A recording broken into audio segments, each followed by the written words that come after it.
ये बहुत प्रसन्नता की बात है कि इतनी कठिन परिस्थिति में भी जब हमारे इतने कविवृंद यहाँ आते हैं तो बहुत खुशी होती है।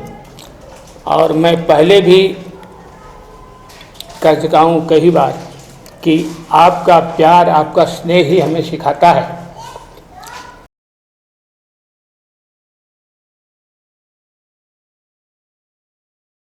अध्यक्ष महोदय की अनुमति से दुष्यंत के गज़ल की 4 पंक्तियाँ और उसके बाद हमारी कविता इस गांव ना आना परदेसी।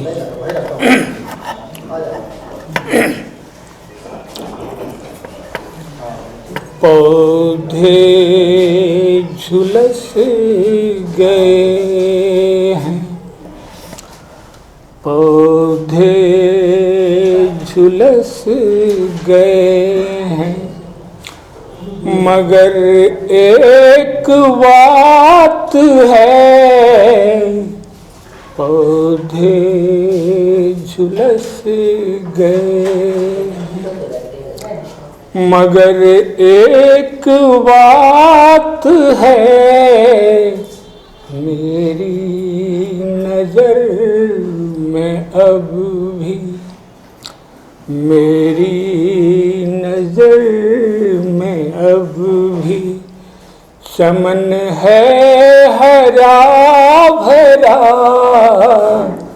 तुझको पुकारता।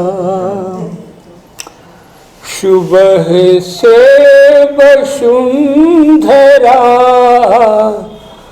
अब शाम ढल गई है, मगर मन नहीं भरा।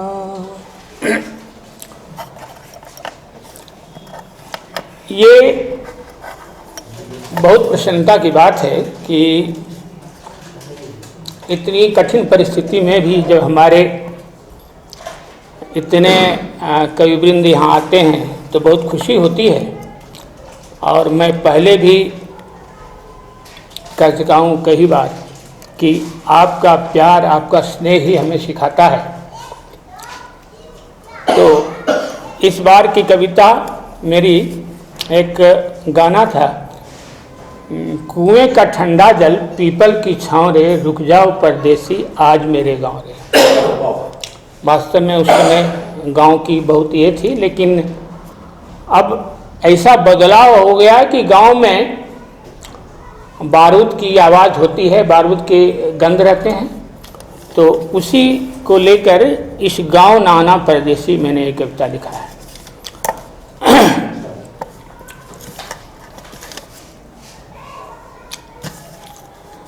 विनती करती हूँ बार बार, विनती करती हूँ बार बार, इस गाँव नाना परदेसी। विनती करती हूँ बार बार, इस गाँव नाना परदेसी।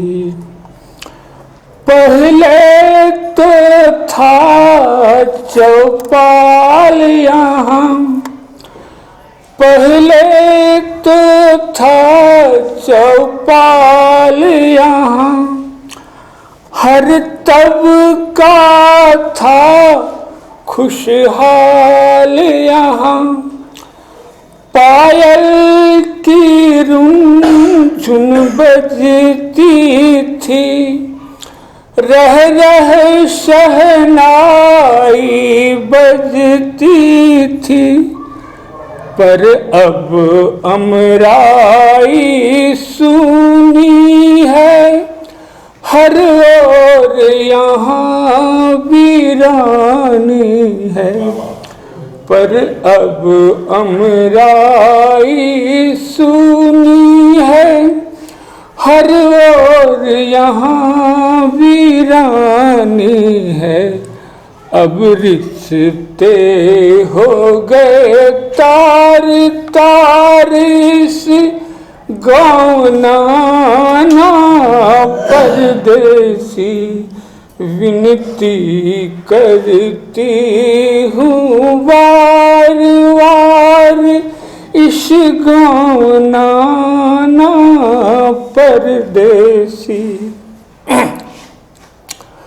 अब बारूदों की गंध यहाँ, अब बारूदों की गंध यहाँ, ना बच्चे हैं स्वच्छंद यहाँ, घर में बहुएं सिमटी रहती, अनजान जान ठिठकी रहती, कहीं बिछड़ न जाए उनका लाल, भयभीत थामती अपनी गाल, बूढ़ी माँ रोती जार जार इस गाँव नाना परदेसी,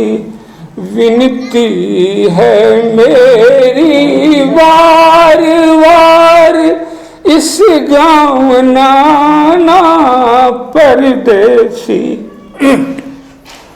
साधो चाचा के झोपड़े के, साधो चाचा के झोपड़े के, बाहर अंगीठी जलती थी, दादी की गोद में सिमट बैठ हर रोज कहानी सुनती थी, यहाँ आसमान के छोरों तक हरियाली पसरी रहती थी, अब सुन उस विधवा की पुकार इस गाँव नाना परदेसी, विनती करती हूँ बार बार इस गाँव नाना परदेसी, विनती है मेरी वार वार इस गाँव नाना परदेसी।